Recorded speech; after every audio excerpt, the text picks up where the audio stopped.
Okay guys, mabuhay maligayang pagbabalik sa aking YouTube channel. Actually, ang haba ng press ko ng Widow's War talaga, starring Bea Alonzo and Carla Abellana and many more sa GMA. Just ko talagang dyan sa may Quezon City ginawa yung press ko. At syempre, abang-abang pa kami sa iba pang mga kwento. But anyways, ako syempre, dahil feeling ko wala namang chance na maka one-on-one talaga si Bea because kasi nga haba ng oras ng press con, kaya nagnakaw ako ng interview, nag-ambush interview talaga ako sa kanya while walking. Actually, ang laki naman ng chance na pwede ko siyang interviewin, but hindi ko ginawa kasi ang dami-daming vlogger sa paligid. Ang hirap kasi nung mag-i-interview ka, tapos yung iba hindi naman magtatanong o ikaw ang starting point ng interview.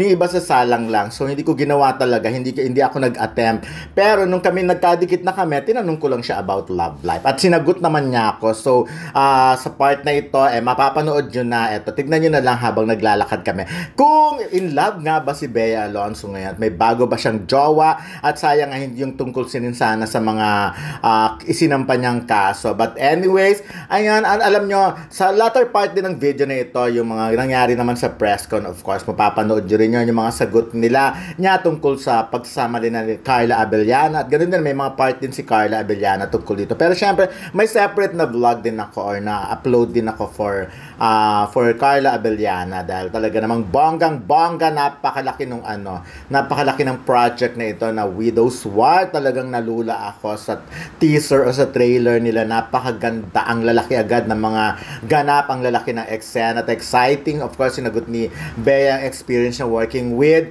Carla Abellana. So, ayan na. So, sana nga lang, next time, mas mabigyan ng time na makapag-interview pa sa mga artista. Although, ang GMA naman, nagbibigay naman talaga ng time for interview after. Pero, yun nga lang kasi, ngayon medyo humaba ang press con from 1:30 PM to hanggang parang 6 PM na o 5:30 or 6:30. Umabot na ng ganon. Kasi nga, meron pa silang drama.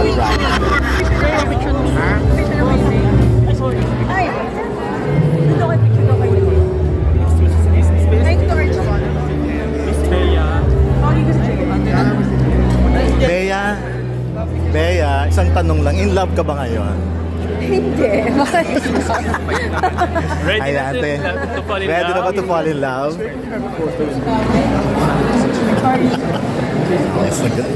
I'm very single. Okay. So ready to mingle? Thank you. Thank you. Bye, Bea. Kinikilig ako maging parte ng proyekto na to, sa totoo lang. I feel very fortunate na pabilang ako sa cast na ito, sa grupong ito, especially after seeing that. First time ko kasi napanood yan. So, alam pa gumagawa ka ng isang proyekto, kapag nag-taping kayo at pinubuo niyo yung puzzle na isang story, hindi niyo naman talaga alam kung paano, kung anong malalabasan, lalo na kung first time na halos magkatrabaho sa isa't isa. Pero yung journey of creating it is already, I think for me, rewarding. Pero after seeing the product, for me, I couldn't be any prouder to be a part of this show and to show everyone who didn't know about something of the process. So again, thank you GMA, thank you for this wonderful, wonderful project. Ayan, kala ko may audio problem. Good afternoon, good afternoon po sa inyo lahat. Thank you for coming here and for helping us promote this very special project. Dun po sa tanong, it's my first time working with Carla. Also, it's my first time doing a murder mystery drama on TV, or even sa movies never ko pa siya nagawa. But I am glad na finally nakatrabaho ka na si Carla because she is very professional. She's a generous actress. And she's very gracious. Sinasabi ko ito sa lahat.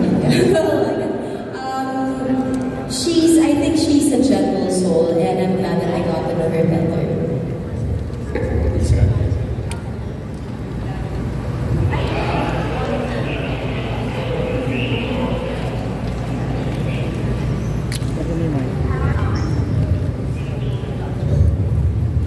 Thank you.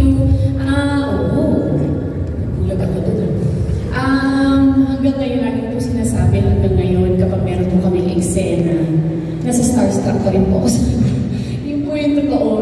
truth. I think I mentioned one time po na hindi ko akalain na abot po sa ganitong point na talagang makakatrabaho ko po siya. Kasi for me, parang wishful thinking lang po yan noon. So, nung nabalitaan ko po, sobra po ako na-excite. May konting kaba. But my goodness, she is everything I imagined her to be, plus more. Napaka-passionate po niya. She's dedicated to her craft. Kung may maliliit na detalye, alam po niya. Mabait po siya, madali siya ng pakisamahan. Wala pong reklamo, very patient, and of course, napaka-husay po. And again, ako sabi, how does your role in Widows War differ from the past characters you've done in the past? And paano kayo nakakanulig sa characters nyo dito personally? Actually, hindi po nakaka-relate gaano. Very different. Although I did a soap po, yung aking project po prior to this one was Stolen Life. In the way, thankful po ako naging stepping stone po yun. Kasi matapang po yung isang character ko doon as Farah. So, ang layo, ibang-iba yung ibang-iba dito si George. Somehow, parang nahihirapan po akong makarelate sa kanya. She's ambitious, she would do anything and everything to get what she wants. Pagdating sa pamilya, gagawin niya lahat, kahit mali. So, iba, matapang itong si George. Kaya, medyo hirap po akong makarelate sa kanya in real life. Ako naman po, yes, iba yung genre. Iba yung genre nito compared sa lahat ng nagawa ko. But I guess the process is still the same for me. Pinag-uusapan ka namin ni Direk kanina, as actors, we are also storytellers. So, lahat ng emosyon na gagaling from a place of truth within yourself. So, lahat tayo, hindi naman perfect. May kabutihan tayo, meron din tayong kasamaan, may mga bagay na picks us off, may mga bagay, may kabaliwan din tayo lahat, diba? But somehow, bilang artista, kinukuha mo yung maliit na bagay na yun, tapos minamagnify mo. So, I guess the process is the same for me as doing drama or horror or other genres. But I think ang malaking tulong dito are the creative team and our director. Sila talaga yung nagpukumpas ng lahat sa amin. And of course, my co-actors. Kasi acting is just really reacting. And I am very, very lucky that I have all these actors with me, acting opposite me, si Miss Jean Garcia. Na parang, nakatrabaho ko na before si Miss Jean, but this time talagang harapan namin, I always get inspired by her. So yes, to answer your question, the genre is different, but for me the process is the same. Okay, last question from Lisa again, Marla. Gano'n ba kayo ito ang intense na scenes? What can you share? Gano'n ka-intense ko ng eksena? Parang ano po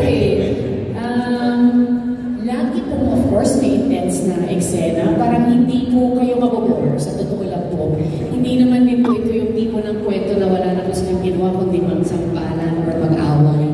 But you will always be at the edge of your seat. Kasi mapapakapit po kayo dahil pahihingahin po namin kayo, and then mamaya kaya naman po. Medyo intense na naman po yung eksena. I believe may lumabas na po sa teaser na isang eksena po, yung nag-away po si Sam at saka si George, na pareho po silang naka-black, sampalan po sila. So, masasabi ko po, yung mga ganong eksena, wala sa kanilang tama, walang mali. Parang pareho po silang, yun yung maganda doon na hindi niyo po alam kung kanino kayo kakampi. Wala po kayong kakampihan kasi pareho po silang may pinagkagalingan. So, madami po kami mga eksena ni Bea na po kayo. Oo, very good. Sa totoo lang, itong project na to, hindi lang siya emotionally draining sa mga artista, physically draining din siya.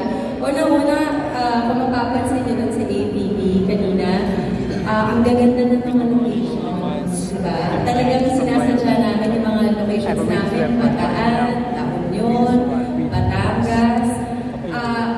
Talagang pinimake sure nyo direct na physically, visually enticing din siya.